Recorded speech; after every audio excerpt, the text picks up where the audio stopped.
Social folder. Doc. Hello, everyone, and welcome back to Tech Tips. We are outdoors today because in this edition of Tech Tips, we are going to be taking our independence out to the streets, the main streets of Austin, and we're going to be using an application developed for the blind specifically for navigation. Now, I do want to let you know that applications and technology of any kind are not a substitute for O&M skills, orientation and mobility. So if you feel that you struggle to cross streets independently, then this app is not a substitute for that. Similarly, if you struggle to navigate a parking lot or any form of non-sidewalk surface, this is not the app for you. First, work on your O&M skills and then supplement those skills with an application such as this one.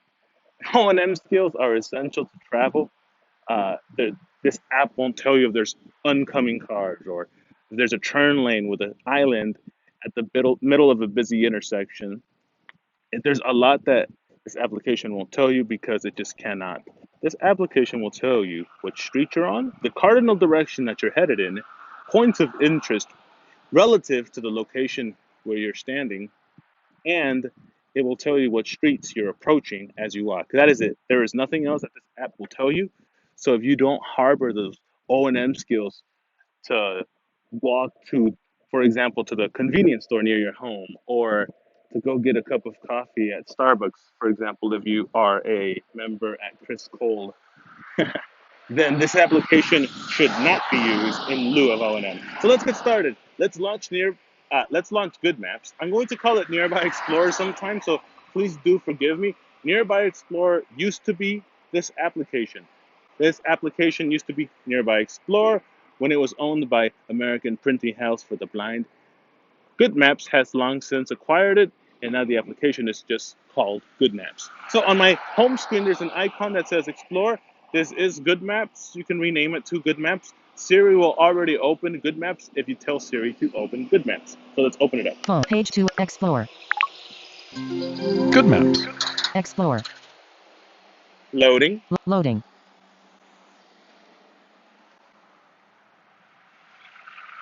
(11:54). Location tab. Nearby POI. Up. Location. Heading. Okay, so here we are on the main screen. I do want to precursor this by saying Good Maps does offer the ability to lock your phone and receive passive information. However, I have turned those settings off for this presentation because in a previous recording, it was talking every 30 seconds, interrupting me, and that just was not going very well. So for this presentation, I will be using VoiceOver manually to look at the different items on this menu, but just know that you can lock your phone, stick it in your pocket, wear a bone conductor or some sort of wireless earbud, and have those pieces of information repeated to you every 15 seconds to 100 seconds, depending on what interval you want. You can set a 15-minute interval for the street that you're on. I'm sorry, a 15-second interval for the street that you're on, as in every 15 seconds, it will announce the street that you're on. But you want a 30-second interval for it to announce the cardinal direction that you're facing. So definitely up to your discretion. In this presentation, they are off. I will be navigating this manually. So let's explore the screen before we take off and go on a little walk. Direction. Facing southwest. So I am facing southwest. Nearest address. 4560 to 4564 S Pleasant Valley Road. I am at 4512 South Pleasant Valley Road. However, I have walked a little bit away from the main building. The parking lot here is huge, so it could very well think that I am at 4560, which once again brings the point that O&M is essential for this. Upcoming cross street. 795 feet ahead to Button Bend Circle, Button Bend Road. Location tab. Selected. So that's all the information we get on the screen. We're facing south. We're on South Pleasant Valley Road, and the upcoming cross street is Button Bend Circle, Button Bend Road. And what that means is, Austin has a weird habit of naming streets. So on the right side, headed south on South Pleasant Valley Road, the street is called Button Bend Circle. But if you were to cross over Pleasant Valley Road, On the other side, it would be named the Button Bend Road. Don't ask me why that's how it is. It just is how it is. So let's start walking and see what sort of information we get. So I am now walking south on South Pleasant Valley Road towards that aforementioned Button Bend Circle.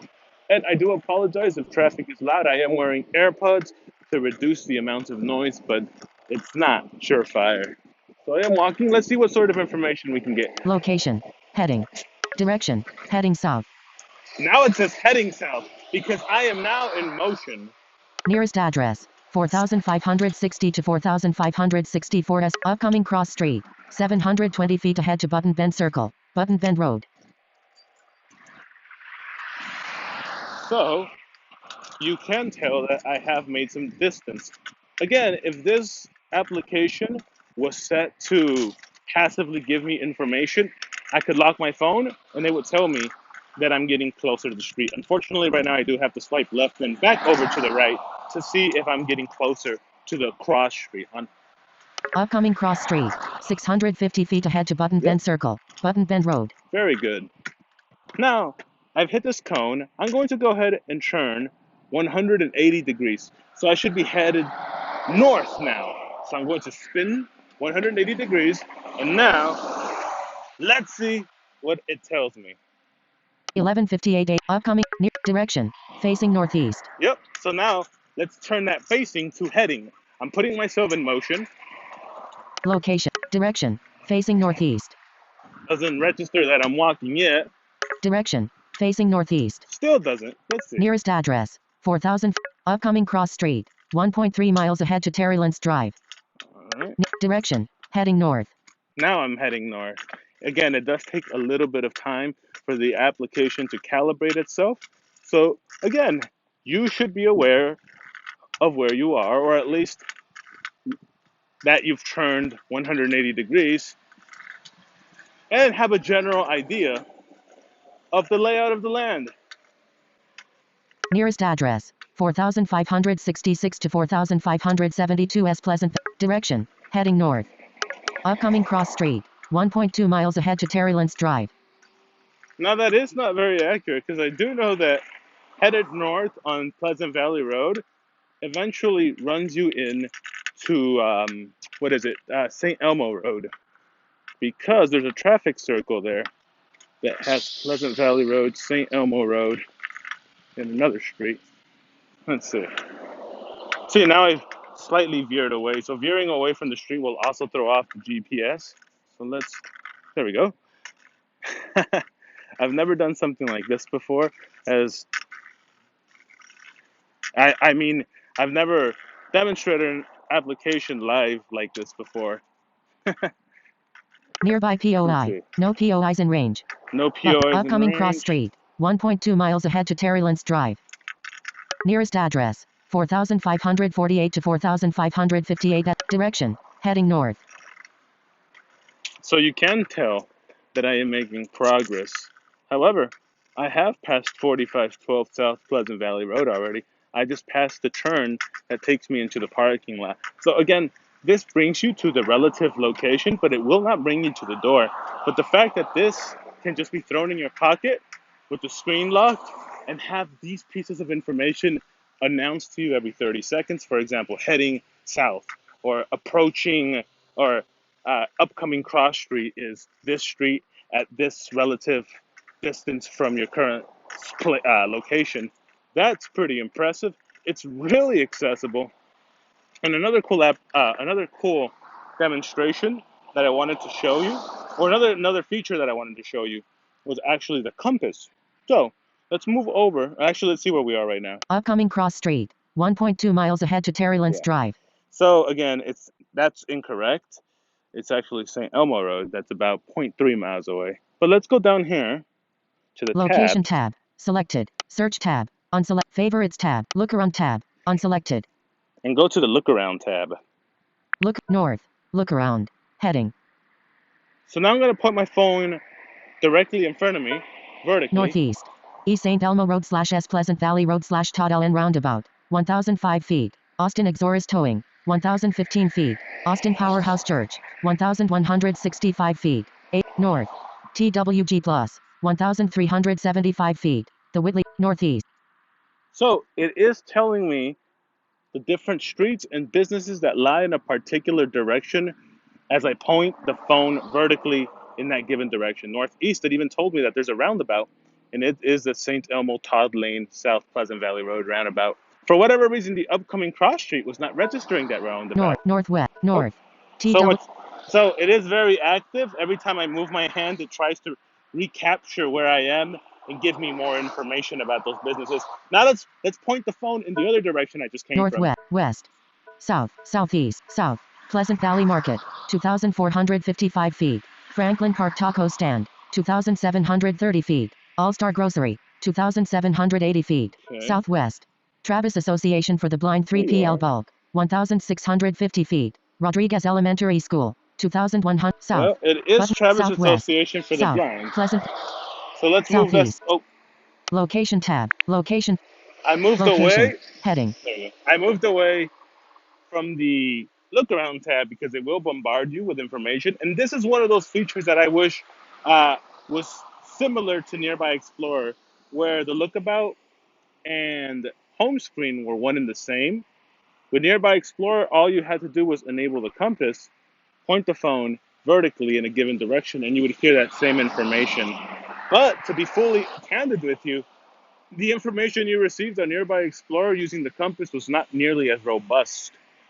Nearby Explorer never told me that there was a roundabout in a given location just like that. So that's Nearby Explorer. That's Good Maps in a nutshell, folks. It allows you to view certain streets, certain points of interest relative to your current location in motion, and it allows you to see what businesses and streets and traffic circles slash roundabouts lie in a particular given direction using the compass, or as it calls it, lookabout mode. There's also a search mode at the bottom where you can enter a point of interest or an address and get turn-by-turn directions to it. We're obviously not going to do that because that would be a long walk, and it's about 100 degrees out here. That concludes our presentation on Good Maps. Please let me know if you would like to see more, maybe a presentation on mainstream applications such as Google Maps. While those don't give you good turn-by-turn accessible directions, they do allow you to plot and plan a journey and destination before you even leave the house. Thank you so much for joining us. Hopefully the quality on this presentation was acceptable, and I will see you soon, everyone, where we look at more technology that brings independence into your lives. Thank you for joining us, and it's time to go get a little bit cool because it is very hot out here. Take care, everyone. 12:04 p.m. Control Center. 57% selected. Screen recording. Button.